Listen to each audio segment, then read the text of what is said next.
আমাদের যে মার্কা দলীয় প্রতীক সেটার জন্য আমরা তিনটি মার্কা আমরা আবেদন করেছি। তিনটি মার্কার জন্য শাপলা, কলম এবং মোবাইল, কিন্তু আমাদের প্রথম পছন্দ হচ্ছে শাপলা এবং আমরা আশা করছি যে জনগণের মার্কা হিসেবে, গণঅভ্যুত্থানের মার্কা হিসেবে, সাধারণ গ্রাম বাংলার প্রতীক হিসেবে শাপলা মার্কা হিসেবে জাতীয় নাগরিক পার্টি পাবে। খুব দ্রুত সময়ের মধ্যেই আমরা জাতীয় নাগরিক পার্টি এনসিপি নিবন্ধন পাবে, নিবন্ধিত দল হিসেবে জনগণের কাছে যাবে। ইলেকশন কমিশনে জাতীয় নাগরিক পার্টি এনসিপির পক্ষ থেকে দল নিবন্ধনের জন্য যে সকল কাগজপত্র এবং আবেদন, সকল শর্তাবলী পূরণ করে আমরা আমাদের সেই কাগজপত্র এবং আমাদের আবেদন আজকে নির্বাচন কমিশন বরাবর দাখিল করেছি এবং আমরা যেই নির্বাচন কমিশন কর্তৃক যে শর্তাবলীগুলো রয়েছে সেই শর্তাবলীগুলোর অধিক আমরা পূরণ করেছি।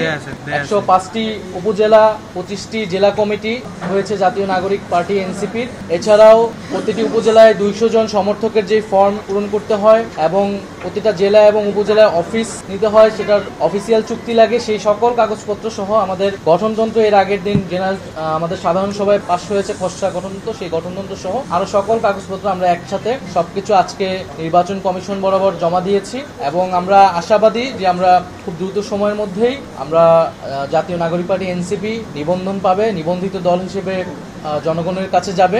আর আপনারা ইতিমধ্যে জেনেছেন যে আমরা আমাদের যে মার্কা দলীয় প্রতীক সেটার জন্য আমরা তিনটি মার্কা আমরা আবেদন করেছি। তিনটি মার্কার জন্য শাপলা, কলম এবং মোবাইল, কিন্তু আমাদের প্রথম পছন্দ জীবনের সব আয়োজন এখানে একসাথে